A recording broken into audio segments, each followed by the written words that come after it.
I think it all started in 10th grade when one of my neighbor friends, his name was Mitch, would bring these trophies to school. He'd get on the bus and he'd have a trophy in his hand. And I'd say, "What's that for?" And he said, "Well, we went to a debate tournament. We finished third." And I thought, dang, I can do that. And so I joined the debate team, and I did that in high school and in college. And debate became a formative experience for me, as it is for a lot of people, either people who teach argumentation or people who major in communication studies. And so I was a high school debate coach for a couple of years. I worked at a summer high school debate institute for 6 years. And then after I finished graduate school with a degree in speech communication, my master's and PhD are from the U of M, University of Minnesota, and my BA is from Macalester College in St. Paul. And during that time, I was very much connected with rhetoric and debate and advocacy and argumentation. And so I started teaching at Augsburg University in Minneapolis in the fall of 1986. And I've been here ever since, but I've also taught argumentation at the University of Minnesota, at Hamline University in St. Paul, and taught adjunct at a variety of schools in the Twin Cities metropolitan area. So it all began though in 10th grade when I saw my friend Mitch bringing a debate trophy onto the school bus and wondering what that was all about. I mean, I started teaching argumentation courses when I was in grad school, probably in about 1982 or 1983. And then I taught at Augsburg and Hamline quite a bit, the argumentation course. And over that period of time, I probably used 6 different textbooks. And I was never really totally satisfied with any of them. I could see some pluses, I could see some minuses. But among the motivations was, first of all, I just saw gaps in each of these books. There was stuff that is very relevant to argumentation and just wasn't covered. So I'd have to devote all this time and energy to trying to fill in those gaps. Second, I just thought that when they did talk about certain issues or concepts, their analysis or their explanation was not always spot on. It was either a little bit unclear or a little bit off base for me. And I thought, I have to keep correcting the author and saying, here's what I think a better definition or a better example would be of that particular concept. And then finally, I just thought the writing style for argumentation textbooks was pretty dry. And that's maybe a charitable adjective to use. Sometimes it was just downright turgid. But argumentation texts over the years have been pretty gray. And I thought there was a place for a textbook that actually was written in a user-friendly manner, without a lot of pontificating, without a lot of academic jargon, and that it really could be useful to people who would read it and understand it much more easily than the books that were out there. So I say those are the 3 main things. Well, we're in a very different place with respect to argumentation. And the older argumentation texts, frankly, are a little bit out of touch in that respect. And so I've tried to be mindful of what's been going on in the world. Visual evidence, for example, has become much more dominant. Narratives have become a type of evidence, if you will, where people are really outlining a vision of how they view reality that isn't normally captured with the traditional argumentation framework. And the use of narratives as evidence, as support for things, has become very common. And then I've also built in to the text at points things that have happened, such as how social media have impacted argumentation and communication generally, and how it's a very different terrain than it used to be. And so I've tried to be mindful of trends in our culture that need to be reflected in an argumentation text as well. The book has some unique features that you don't find in other argumentation textbooks. It has many of the standard things you would expect, things involving evidence, reasoning, claims, fallacies in reasoning, those kinds of things. But it also has special features that are not found in most textbooks. First of all, I tried to incorporate some of the critical thinking literature into a discussion of argumentation. And I'm not sure why that hasn't happened before, but almost all of my students, unless they're education majors, have never even heard of Bloom's taxonomy, which most of us in education know all too well. But a lot of normal students, regular students don't know about that, and I incorporate that into the first chapter. Also deal with the ethics of argumentation, both from the sending and the receiving perspective. And often argumentation texts don't talk much about ethics. And then the chapter on narratives, which I already mentioned, that we should look more at the storylines that are part of people's arguments. And then there's an entire chapter of the book devoted to spheres of argument, which again is a little bit unusual for an argumentation textbook, to not just take a generic approach, but to say, how are arguments different in the political arena? How are they different in academia? How are they different in the business setting or in a legal setting? And how arguments must change and adapt to those particular contexts, and why it makes a difference how you address an issue depending on what sphere of society you are in at that moment. So that's another unique element of the book that I think is really very important, because argument is always a function in part of the context in which you're making that argument. I do like the visuals, because most argumentation textbooks don't have any visual elements. Maybe they'll have a second color somewhere, but the Kendall Hunt version is full color with images and graphics and stuff like that. And so I like that.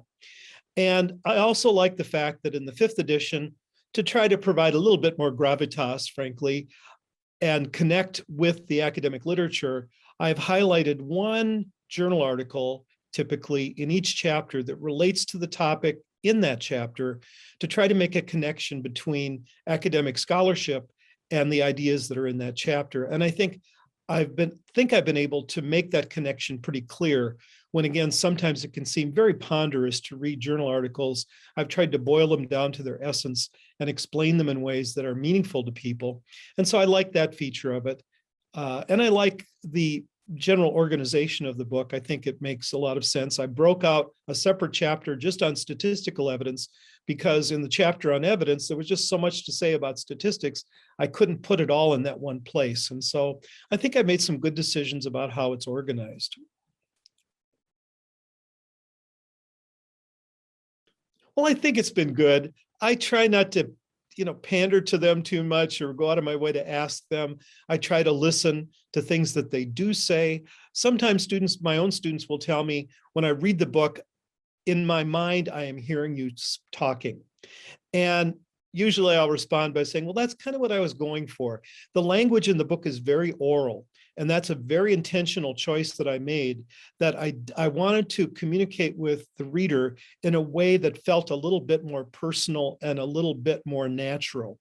And I think that's probably the biggest single type of feedback I've gotten, is I can read this and I can understand this. And I really appreciate that, because I worked very hard to make sure that I didn't have a lot of gobbledygook in there, that everything was said in a way that an intelligent layperson could understand. And indeed, my book is being used at another school, Gustavus Adolphus College in St. Peter, Minnesota, in a first-year seminar for science majors. And the idea there was that science majors can't communicate very well, which is a stereotype that we have, and they don't know how to advocate for much of anything. And the person who has adopted that book in the physics department down at Gustavus has told me that he gets it automatically, immediately, and so do his students. So I think it's a very accessible book, and I think that's been the dominant strength of it. I know everybody wants ancillary materials, or at least some ancillary materials. I personally like to have a test bank when I adopt a book. I have found that many publishers' test banks really kind of suck. The questions are either too obvious or unclear or just not very useful. I've tried very hard to make the test bank user-friendly and kind of move-in ready, if we were using a realty analogy. These are questions you can use, and they're good questions that can form a test bank. I've also developed PowerPoints for each of the 12 chapters of the book, so those are available as well. And then finally, with the 5th edition, I have at least cobbled together a very brief manual, an instruction manual. It's not nearly as detailed and exhaustive as many of them are. I wasn't convinced at the time that it needed to be. I do try to point out some of the types of activities that you can offer in a course like this, some of the things to encourage and things to avoid in a teaching and argumentation course. Perhaps it's a manual that could use a revision at some point, but I think it's for the person who's never taught argumentation, it's at least an introduction to some of the things you need to be thinking about whenever you teach this particular subject. I had tried to get my book published by sending query letters and prospectuses, prospecti, whatever it is, to publishers. And I just had trouble getting anybody's attention. I don't know. It was during, 07, 08, 09, when the economy was kind of problematic. And I just wasn't getting much interest. And so I self-published the first 3 editions of the book through one of those vanity publishers. And I'm glad that I did. At least I got it out there. But a friend of mine who is way better known in the NCA, National Communication Association, than I am, told me you should really talk to Kendall Hunt. You should really talk to Paul Carty. And so when the NCA convention was in Las Vegas, I handed him the 3rd self-published edition of the book. And I said, tell me what you think. Would Kendall Hunt be interested in this? And he said, I'll get back to you. And about 10 days later, he did and said, well, I think we want to publish this. And so I was very gratified that someone had finally taken an interest. It's hard to get people's attention. I don't care if you're an artist with a new album or an author with a new novel, that to get people's attention is very difficult. And he was attentive enough, nice enough, supportive enough to say, we can do this. And so the 4th edition then came out through Kendall Hunt. And because the 4th edition was reasonably successful, they said, how about doing a 5th edition with the full color, the images, and we'll ramp up the production value of the book a little bit. And so I've always been very grateful for the support that Kendall Hunt has shown, and grateful to Angie Willenbring and Paul Carty, and specifically because they've been such supportive and helpful people in this process.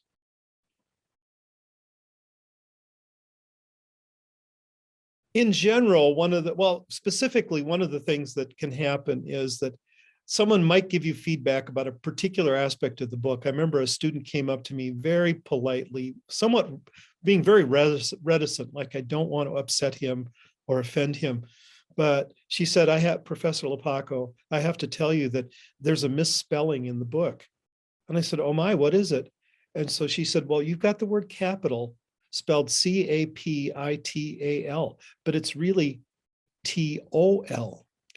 And so then I had to very politely respond and say, well, actually, the OL of that capital means the Capitol building.